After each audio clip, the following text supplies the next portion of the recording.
Hello everyone. UP में शिक्षक भर्ती जो है एक तरह से सूखा बहुत दिनों से हमें देखने को मिल रहा था। अब फाइनली जो है लग रहा है कि यूपी में शिक्षक भर्ती प्रक्रिया आपको देखने को मिलेगी। यहाँ पर हम बात कर रहे हैं टीजीटी, पीजीटी और असिस्टेंट टीचर की, जिसमें 25,000 से ज्यादा पद खाली है और अब डिटेल मांगा जा रहा है।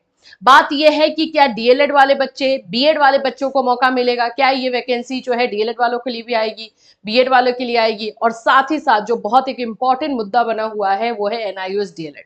एनआईओएस डीएलएड वाले बच्चे क्या इसमें जो है पार्टिसिपेट कर पाएंगे? करना तो चाहते हैं, लेकिन कैसे कर पाएंगे, क्या क्या चीजें जो है करनी जरूरी है, क्योंकि हम देख रहे हैं कि आने वाले टाइम में बहुत सारी वैकेंसीज है। तो हम सभी के बारे में जो है इस वीडियो में बात करने वाले हैं। सो फ्रेंड्स, चैनल पर पहली बार विजिट कर रहे हो तो चैनल को सब्सक्राइब कर लेना, बेल आइकन को हिट कर देना। यहाँ पर आपको टीचिंग से रिलेटेड क्लासेस, इंफॉर्मेशन, वैकेंसी से रिलेटेड इंफॉर्मेशन, सारी चीजें प्रोवाइड की जाती है। अभी हम जो बात कर रहे हैं ये तो यूपी का मामला है, लेकिन एनआईओएस डीएलएड के बच्चों के लिए ना एक तरह से इसीलिए जल्दबाजी जो है बच्चों के लिए हो रहा है और बच्चे पैनिक हो रहे हैं, क्योंकि एनआईओएस डीएलएड को लेकर के अगर कुछ पॉजिटिव खबर नहीं आता है तो बहुत सारी वैकेंसीज उनके हाथ से निकलेगी। चाहे वो बिहार का टीआरई 4 हो जाए, झारखंड में भी जेटेट हो रहा है तो उसके बाद वैकेंसी निकालेंगे ये लोग, यूपी में तो बहुत बड़ी वैकेंसी बैठी हुई है तो वो एक है ही। तो ऐसे करके अलग अलग राज्यों में जो है वैकेंसी आने वाली है। यही जो है एक चिंता का सबब बना हुआ है एनआईओएस डीएलएड के बच्चों के लिए। एनआईओएस डीएलएड को लेकर के क्या क्या चीजें हो रही हैं उस पर हम बात बिल्कुल करेंगे, आपको बताएंगे डिटेल से क्या क्या चीजें चल रही हैं। फिलहाल जो वैकेंसी यूपी में आई है उस पर बात करते हैं। ये जो वैकेंसी है ये टीजीटी एंड पीजीटी को लेकर के है, ठीक है। सबसे पहले तो आपको बता दिया जाए कि टीजीटी एंड पीजीटी के जो है 2 साल पहले एक फॉर्म भी निकाला गया, 4,000 लगभग जो है वो वहां पे वैकेंसी थी और उसको फिलअप करने के लिए, लेकिन वो जो है पूरी तरीके से काम वहीं पर पेंडिंग में रह गया, राइट। ये पता ही है आप लोगों को। अब बात हो रही है कि पद अभी जितने खाली हुए हैं उसको भी उसमें ऐड कर दिया जाए।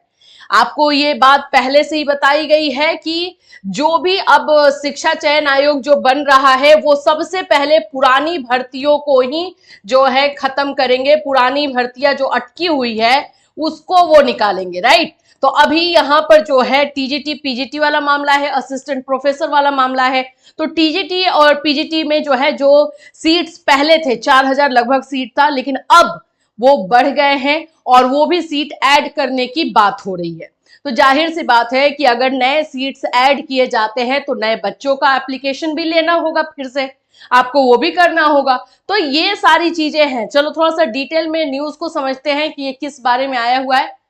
25,000 से ज्यादा पद खाली है। प्रदेश भर के एडेड कॉलेज में शिक्षकों के खाली पदों की भेजी गई सूचना।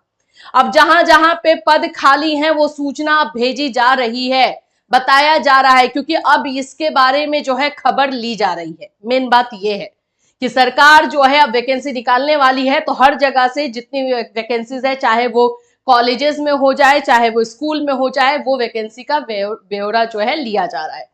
यहां पर देखिए प्रदेश भर के 4,512 सहायता प्राप्त माध्यमिक विद्यालयों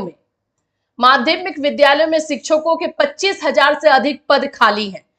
शिक्षा निदेशालय की ओर से हाल ही में शासन को भेजी गई सूचना के मुताबिक सहायक अध्यापक या प्रशिक्षित स्नातक टीजीटी के स्वीकृत 70,803 पदों में से 20,999 पद रिक्त है। ये टीजीटी की बात हो रही है। 20,000 पद यहां पर आपको खाली दिखाई दे रहे हैं।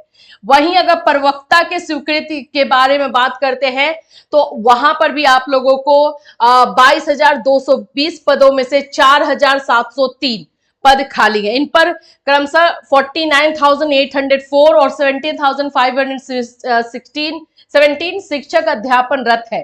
प्रधानाचार्य या प्रधानाध्यापकों के 4,512 है। पूरा सीट का ब्यौरा दिया जा रहा है अब, और बताया जा रहा है कि टीजीटी में कितने जो है पोस्ट खाली है, पीजीटी में कितने हैं, असिस्टेंट प्रोफेसर में कितने पोस्ट खाली हैं, ये सारी चीजें अब ली जा रही हैं। रिक्त पदों पर भर्ती तो दूर, 2 साल पहले विज्ञप्ति टीजीटी और पीजीटी के 4,163, यही वाला जो है आप लोगों का 4,163 का जो है ये निकाला गया था। एग्जामिनेशन का डेट नहीं घोषित हो पाया, अदरवाइज प्रोसेस में ये था।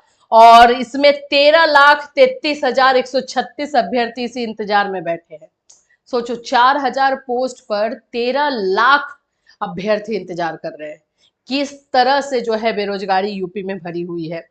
इसी इंतजार में बैठे कि परीक्षा कब होगी। इन स्कूलों में शिक्षक भर्ती की जिम्मेदारी नवगठित उत्तर प्रदेश की शिक्षा सेवा चयन आयोग को दी गई है और अभी तक जो है उनको अध्यक्ष नहीं मिला है। ये मैं एक बात बता दूं आपको, जो शिक्षा सेवा चयन आयोग है उसमें एक उम्मीद है कि इस वीक तक, इस हफ्ते तक जो है अध्यक्ष मिलने की संभावना है। और जैसे ही ये अध्यक्ष मिलेंगे, बाकी सारी चीजें आपको पता है कि सब कुछ गठित है और जो पेंडिंग वैकेंसीज है उन सभी को पहले निकाला जाएगा। अब बात यह आ जाती है कि क्या इसमें जो है रिक्त पद जो है, अभी जो खाली पोस्ट है उसको क्या ऐड किया जा सकता है। अभ्यर्थी तो यही मांग कर रहे हैं। आप यहां देखो, पूर्व में उत्तर प्रदेश माध्यमिक शिक्षा सेवा चयन बोर्ड ने 4,163 पदों पर भर्ती का विज्ञापन जारी किया था। हालांकि नए आयोग के गठन के बाद चयन बोर्ड का उसमें विलय हो गया। अब नए आयोग को ही एडेड कॉलेजों में शिक्षकों की भर्ती करनी है। इस बीच रिक्त पदों की संख्या बढ़कर 25,000 से अधिक हो गई है। तो क्या उसको ऐड किया जाएगा या नहीं, ये तो डिसीजन वही लेंगे। अब ये प्रोसेस कितनी जल्दी स्टार्ट होगा, लेकिन इतना जरूर है कि यूपी में आप लोगों को जो है अब 20 साल से वैकेंसी देखने को मिलेगी। अब में भी हो सकता है कि आपको नवंबर दिसंबर तक हो या फिर नेक्स्ट ईयर हो। और मैं न्यू वैकेंसी की बात नहीं कर रही हूँ, नई जो वैकेंसी है उसकी बात नहीं कर रही हूँ। वो तो आपको नेक्स्ट ईयर ही देखने को मिलेगा। जो पेंडिंग है उसको जो है क्लियर ये लोग इस साल कर पाएंगे, इस बारे में जो है बात हो रही है। हाँ, अब जो पेंडिंग है उसमें ये लोग नया पोस्ट ऐड करेंगे कि नहीं, ये उन्हीं का डिसीजन होगा।